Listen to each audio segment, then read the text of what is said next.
Good evening. We're live, right? You know, I'm used to stadiums and arenas. And so when I say good evening, I'm used to 100,000 people. And so when I say it, I need a little energy and I need a little passion. Good evening. Oh, I like that. I like that. I think we got one more in us. What y'all think? Got one more? Good evening.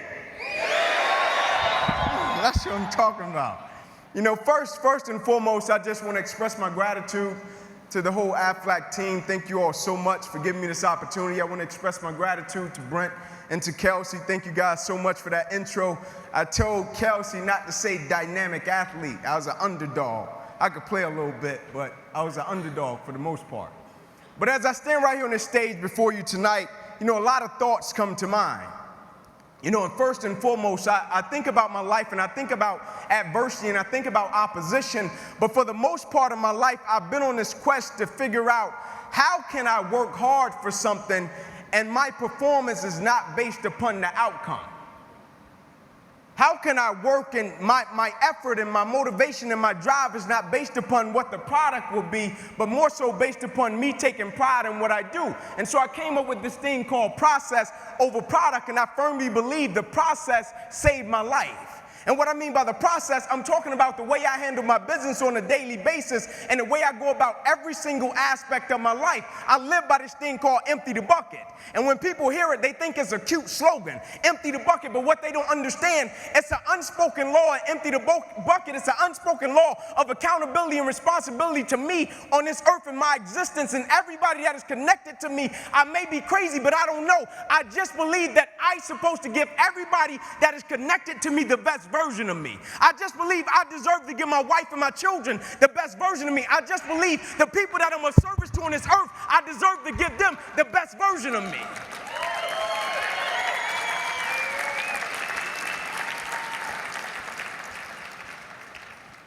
You see, the thing about chasing a product and what the product is money.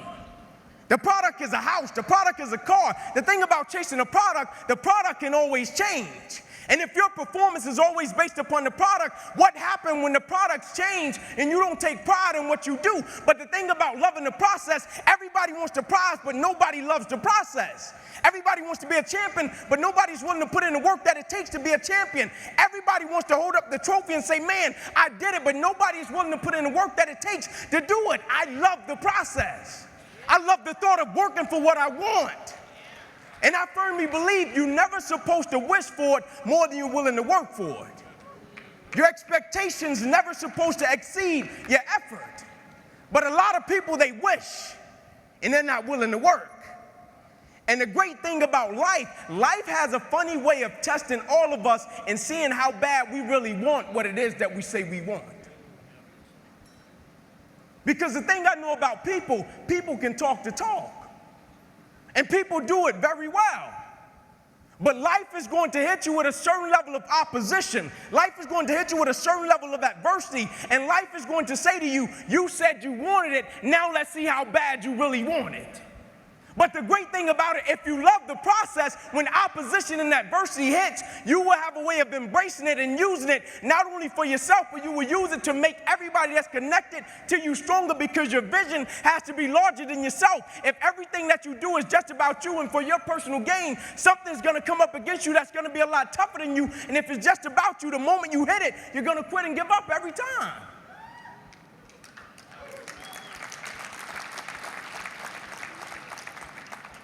But I believe in giving the backstory, because I think the backstory shapes and molds situations and circumstances. And so I have to give you the backstory of what shaped and molded me into the man that I am today. I'm 29 years old. My mother got pregnant with me at 15 years old. I grew up on the east side of Atlanta, about 5 minutes away from where the Atlanta Braves play, in a neighborhood by the name of Kirkwood. Drugs, gangs, violence, you name it. And I came up in a 2-bedroom home, 14 people. And I used to sleep on the floor. My grandmother, Miss Daisy Johnson, she used to come to us and she would say, one night out of the week, you all get the opportunity to sleep in the bed. And so when I got to sleep in the bed, it wasn't like I got the bed to myself and I was like, man, I got the bed to myself. It was 5 more of my cousins in the bed, and so we slept 3 to the foot and 3 at the head. And so as a kid, pretty quick, I had to make a decision of what I wanted to do with my life, because in that same house, I had 8 uncles, all 8 of which are still going in and out of prison till this day because they sold drugs and they were in gangs. And so I looked at it, and it's kind of like that quote that says, learn from the mistakes of other people because you can't make them all yourself. And so I saw them selling drugs, but I also saw the outcome. And so I said, I'm not selling drugs. I'm not joining a gang because I see where that road leads to. Either I'm going to end up dead or in prison. I said, so my best bet may be to go to the NFL. And so I went to my cousin by the name of Tamar, and I said, listen, man, I want to go to the NFL. I feel our family deserves a better way of life. Let's work for it. I said, we're going to be patient. We're going to engage in consistent action every night. And so every night we would go out and we would race light pole to light pole in Kirkwood. No shoes. Light pole to light pole every night. And so one night we were getting ready to race, and down the street came a big blue pickup truck. And it pulled over to the side, and out of it got a white guy. First white guy I ever saw in my life. True story. And my uncle Bobo, who just got sentenced to 40 years in prison, he was on one corner. My other uncle Johnny, he was on the other corner. My uncle Bobo took off running, and he looked at me. He said, Ink, don't talk to him. Saying to me, that guy has to be the police. Coach Trey walked up to us, nicest guy in the world. He said, would you kids like to play organized sports? I stepped to the front. I said, yes, sir. He said, go in the house and get your guardian. My uncle JJ was there. I went in the house. I said, Unc, there's a guy outside. He asked me if he'd like to play organized sports. I told him yes. He said, well, I go in the house to get my guardian. I'm coming to get you. Will you please talk to him? My uncle said, sure. My uncle walked outside. Coach Trey said, would you like to sign these kids up for organized sports? My uncle said, yes, sir, but I hate to tell you, we don't have the money. He said, don't worry about the money. You get them to the park, and I'll take care of it.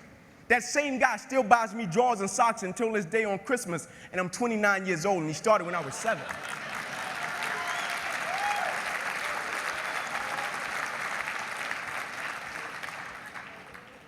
But a weird thing happened one night. You see, most nights after practice, everybody would leave to go home, and I always had to sit in the park because my mother worked at Wendy's.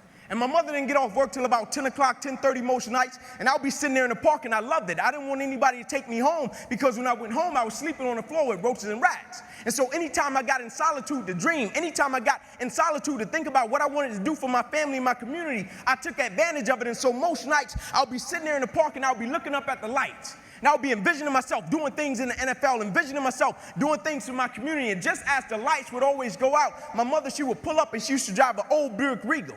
Hubcaps off the car, seats torn up, the car was all beat up. And she would pull up, and she would put the car in park, and I would always hop up, I would run over to my mother, I would give her a hug and a kiss, and I would say, Mom, if you don't mind, can you please sit back in your car? I have to do some extra drills, I have to go to the NFL. She would never have to work another day in your life. And I knew she was tired.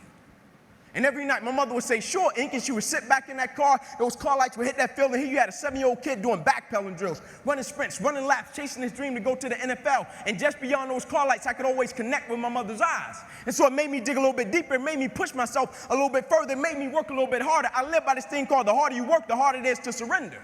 You see, the reason people quit, they don't take pride in what they do. The harder you work, the harder it is to surrender. And I'm not just talking about business. I'm talking about winning simultaneously in every aspect of life. I'm not concerned with a person that does well in one aspect of their life, and they can hang their hat there and say, man, I made a lot of money. You made a lot of money. You're a public success, but you're a private failure. What good is it to make a lot of money and you don't want to go home to your family? What good is it to make a lot of money and you don't take care of your kids? What good is it?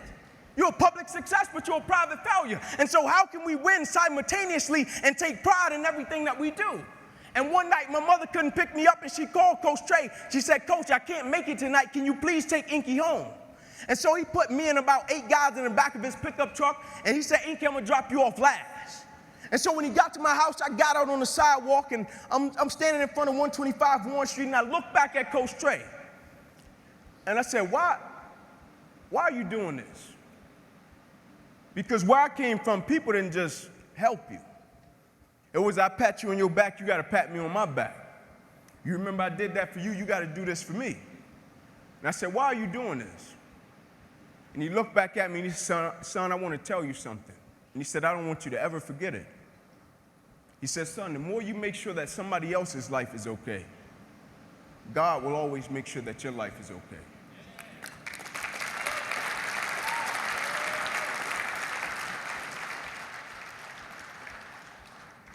And immediately I got it. The light bulb went off. I stopped being this little selfish kid. I stopped being like my 4-year-old son. And for the first time in my life, I stopped thinking everything was just about Inky Johnson, and I realized my existence on this earth is a lot bigger than me. I realized my lineage and my family, when I step outside of my door in the morning, what I represent is a lot bigger than me. And so the thing I had to understand, every day I woke up and everything that I was a part of, I first had to understand I was representing a lot more than myself. I first had to start living by 2 words, honor and legacy. And what I mean by honor and legacy, you honor the ones that paved the way for you. And you leave a legacy for the ones that's coming behind you. We just have it right now. While we're a part of something right now, somebody has came before us and paved the way, and somebody will come after us. And so while we have it, how can we do it in such a way that we leave a legacy for the ones that's coming behind us, and we honor the ones that paved the way for us? And so everything I did, I took a certain level of pride in it. People thought I just wanted to be a great football player. What they didn't understand about Inky Johnson was this: I could have washed cars. I guarantee you I would have been the best car washer there was in the world. Because the thing I understood, I wasn't just representing myself. It wasn't just about me. Everything that I did, I shifted my mindset from me to we. Now I was operating with a spirit of collective character, meaning it didn't matter what I did individually. If I didn't represent my mother in the right way, it didn't matter. If I didn't represent my lineage in the right way, if I didn't represent my team in the right way, who cares what I did individually? I didn't care if we won a game and I scored 40 points individually. Who cared? I shifted from me to we. And so everything I started to do, I was thinking about my family, I was thinking about my community, and I was thinking about my friends in a different way. And I will never forget, I got to high school, and nobody in my family had ever been to college. They all dropped out, ended up in prison. My high school, the name of it was Crim High School in Atlanta. They used to call it Crime High. They used to shoot teachers. And my first day, I walked through the metal detector, and a cop was standing on the other end of the metal detector. And he said, "What is your plan, little man?" I said, "My plan is to go Division I." He said, "No, you'll probably go to cell block D1. I said, "No, you got the wrong guy." He said, "I heard that before. Your uncles came through and said the same thing." I said, "No, I'm telling you, you got the wrong guy." You know the first person I went to see when I got my scholarship papers?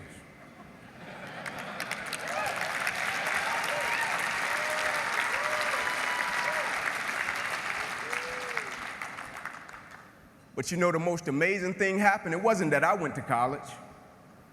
I had 3 little cousins sleeping on that same floor that went to college.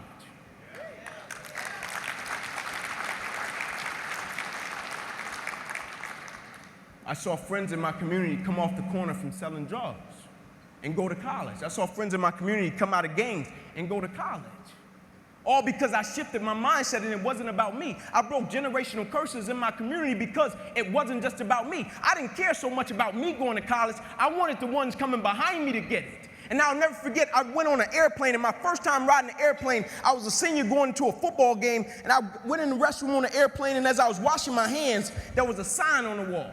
And I'll never forget it. My first time on the airplane, I'm washing my hands, there was a sign on the wall.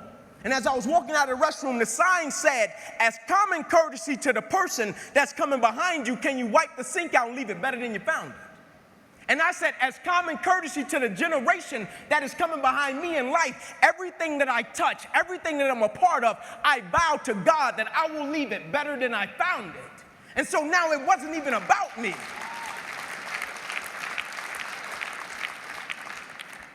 And I got my scholarship up to Tennessee, and they looked at me when I first hit campus, 135-pound kid soaking wet in the SEC.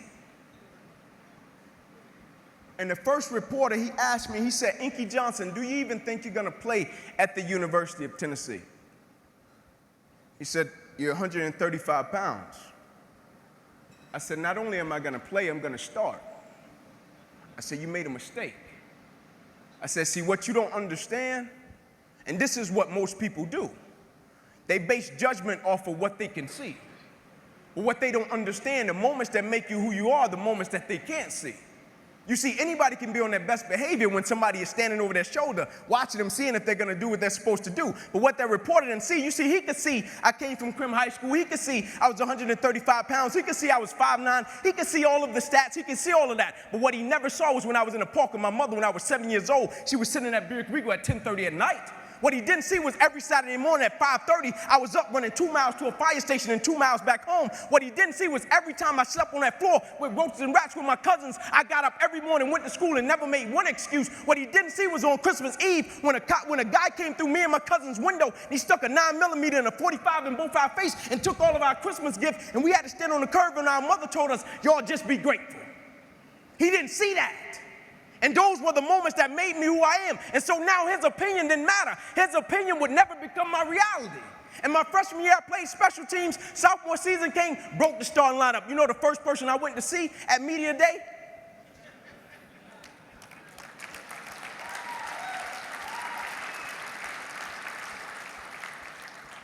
He quit. He was so embarrassed. And I'll never forget my sophomore season, I finally made it to the point in my life where I felt as if everything in my life was lining up. Spiritually, I was getting discipled. Life was in shape. On track to graduate in 3 years. Life was in shape, education. I still remember the day I was in the film room watching film, and I was watching the California Bears, and my defensive backs coach, Larry Slade, came in the room. He said, Inky Johnson, I got some good news for you. And I dropped the clicker, and I said, Coach, what is it? He said, son, you're a projected top 30 draft pick. He said, all you have to do is play these next 10 football games. You're an automatic multimillionaire. I ran out of the room. I got on the phone. I called my mother and my grandmother. I said, listen, I said, after this season, we will never struggle. I said, we will never miss another meal. I said, after this season, our lives are about to change forever.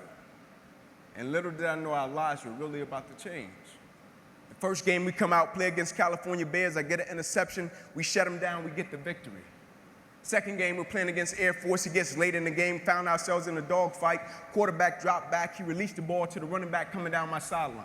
Now I approach the tackle like I approach any other tackle, and the way I'm approaching it, either I'm gonna knock you out or you're gonna knock me out. I'm 165 pounds, I can't play with anybody. But at the point of contact, when I hit this guy, something different happened that had never happened to me before in my life. I hit him, and it seemed as if every breath in my body left. My body went completely limp. I fell to the ground. I blacked out. I'll never forget when my eyes opened, my teammates ran over to me. My first guy that was over was Gerard Mayo, the middle linebacker for the Patriots, one of my best friends. And he said, Ink, get up, let's go. I said, I can't. He said, what do you mean you can't? You're out lockdown corner. We need you. Let's go. I said, I can't move. I said, there's a shock going through my whole body. I can't feel anything, man. One of the scariest moments of my life, and the shock eventually left, and it stayed in my right arm and hand. And I remember as I was lying there, I flipped my head to the left, and I could see the doctors and the trainers running onto the field, and I flipped my head up to the sky, and I said, God, I said, surely nothing has happened in this moment that can alter my life. I flipped my head back over to the left, and they were bringing the spine board out. I flipped my head up to the sky, I said, God, I said, that's precautionary measures, right? They get me up on the spine board, they're wheeling me off the field, and I looked at the doctor because I couldn't feel my right arm. They had poked me with all type of needles. Inky, can you feel this? Can you feel? I couldn't feel a thing. And I said, Doc, can you lift my right arm and hand? He said, sure, Ink, and he raised it up, and I lifted my left. And I pumped it to our supporters. I don't believe in using the word fans. I think it's an arrogant term. Who am I to call a person a fan? They pay to see you play. They're supporting you. And as he was bringing my arm down, I looked at the doctor. I said, oh, yeah. I said, I'll be back. Never thinking that would be the last game that I would ever play in my life. They get me in the ambulance, things turn up a notch, I still don't pay it any mind. They get me over to the hospital, said, Inky, we're gonna take you back and run some CAT scans. They took me back, they ran the CAT scans, and they rolled me back into my room, and I'll never forget it. All in about a 15-second time frame, I was lying there in my bed, and I could see over my right shoulder. And I looked at my father, and we caught eyes, and my father, he went to take a step in, and he looked at me, and he said, son, I can't do it. And he walked out. My mother, she came in, she was running, she kissed me on my forehead, she said a prayer, she said, Ink, everything is gonna be okay, and she ran out. And as soon as my mother stepped outside of the room, the doctor rushed in from the opposite side, and he said, hey, get in there, we gotta rush this guy back to emergency surgery, he's about to die. I said, what? I said, my mom just told me everything was going to be okay.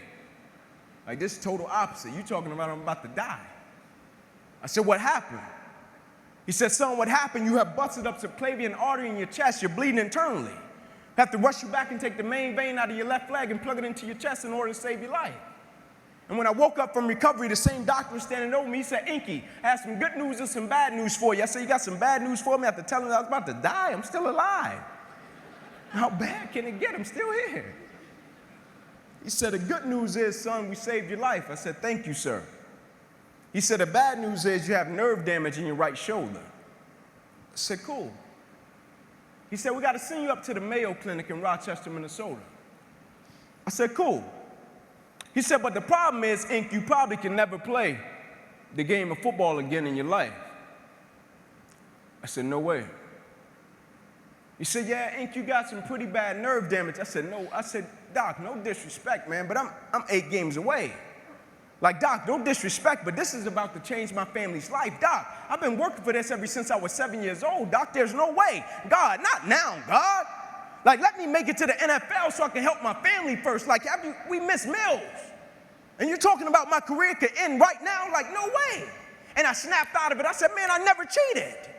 I said, there's no way. I never cheated. I never cheated myself. I gave everything I had to it, and I respected it. I never cheated. There's no way that my career can be over. I said, send me up to the Mayo Clinic. And after several visits, I'll never forget, this is when reality set in. It was me, my mother, my father in the room, and the doctors came in. They said, Inky Johnson, here's the deal. They said, son, you have torn all the nerves in your brachial plexus. They say your brachial plexus are the nerve roots that go from your spine, and they come down, they control your shoulder, your arm, and your hand. They say you have torn them at all levels. They cannot be replugged.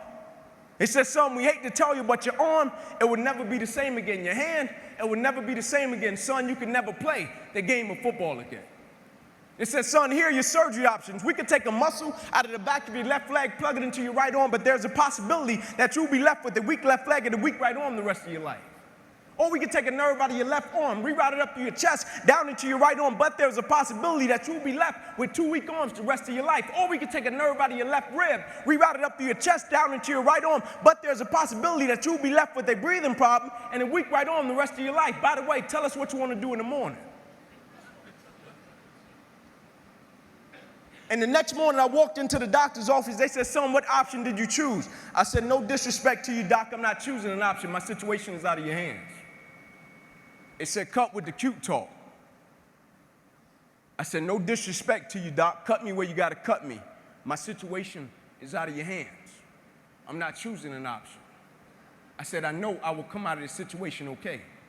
And as I stand right here on this stage, thank you.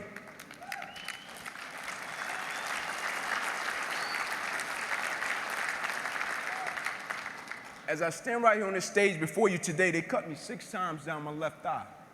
They cut me 2 times across my right rib. They cut me 2 times across my right pec. They cut me 1 time across the left side of my neck, 1 time across the right side of my neck. They cut me from the bottom of my armpit all the way down to the bottom of my hand. And after they got through cutting on me, they said, son, you're going to be in this hospital for the next 40 days. I walked out of the hospital on the 3rd day. They said, you broke a record. How did you do it? And I said, first and foremost, the thing I want y'all to understand, I would never let a circumstance or a situation define my life.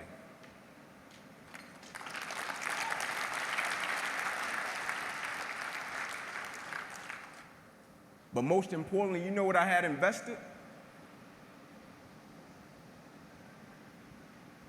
I had sweat equity. I had been working my whole life.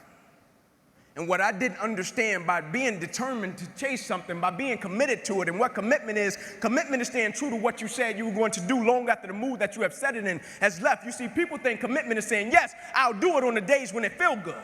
But I have been committed to everything that I ever started in my life, and I never stopped and I never quit it. And so by being committed to everything that I started, I finished it. It built a certain type of spirit. It built a certain type of mentality. It built a certain type of individual. And so now I couldn't quit even if I wanted to. I couldn't lay in the bed even if I wanted to. I couldn't stop even if I wanted to. I had too much sweat equity in my life and everything that I was doing.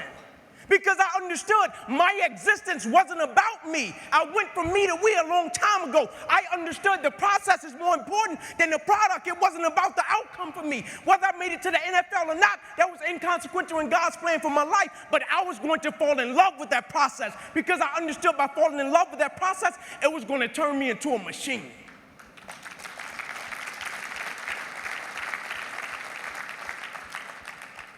You see, a lot of people need things to get motivated. A lot of people need a little extra money to get motivated. A lot of people need, whatever the case may be, a little bonus to get motivated. I don't need anything but breath in my body and life.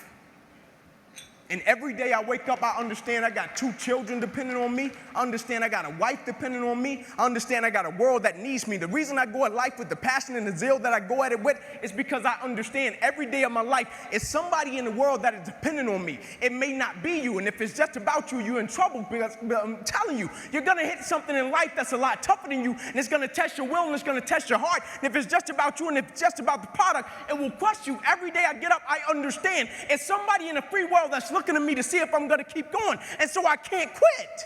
And so I went back to school the next week after they had just saved my life. I was back in class. I had to learn how to write all over again. I had to learn how to walk all over again. I had to learn how to tie my shoe all over again. I had to learn how to bathe all over again. I had to learn how to live life all over again. And never one time did I say, let me go home. I need a break.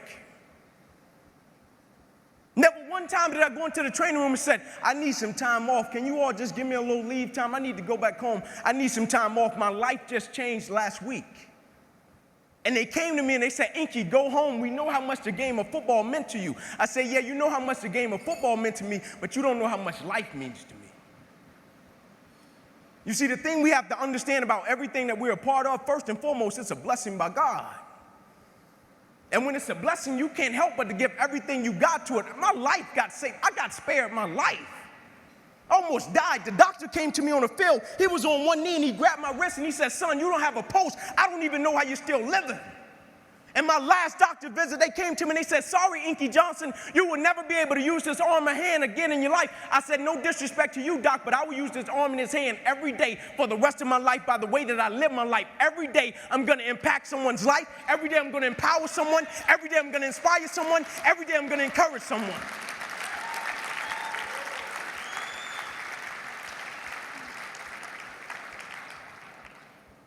The thing we have to understand, what business are we in? Protocol, they call me in the world, they say Inky's a speaker. Inky's a motivational, whatever the case may be, Inky, whatever it is. But what they don't understand, I'm in the people's business. Not a speaker, I'm a servant. Anybody that has direct contact with people on a daily basis, that is an opportunity to change someone's life. Don't ever pass up an opportunity to be of encouragement to other people. Don't ever pass up an opportunity to inspire someone. Don't ever pass up an opportunity to empower someone. Don't ever pass up an opportunity to show someone love, because the thing about it, my wound, like you can see this. You can see my arm. My wound is visible. But it's a lot of people in this room that are wounded, and you can't see it. And it's internal. And so the opportunities that we pass up to be a blessing to other people, we can save their life with just one encounter. When we talk about me to we, when we talk about process over product, when we talk about sweat equity, when we talk about better together, do we really understand what that means? Because sometimes the thing about life always comes along when we make up our mind to try to distract us. But truth be told, we all know that we're stronger together. And that's in every aspect of life, whether it be sports, whether it be business, whether it be a marriage, whether it be a family. We're always stronger together. It's kind of like the Planet of the Apes movie when Caesar and his guys, they were going crazy, they were going bananas, and Caesar stood back on the hill, and Caesar was trying to calm them down, and they wouldn't calm down, and they wouldn't listen to him. And the way he got their attention was phenomenal. The way he got their attention, he picked up a piece of straw, one silly piece of straw. Caesar picked up one silly piece of straw, and he held it up in front of him. He picked up one straw, and he broke it. And then he picked up 2 handfuls of straws, and he braced it. And what he was telling them, alone, weak, can do nothing. Together, strong, unstoppable, can change the world. Thank you for your time. I greatly appreciate it. God bless you.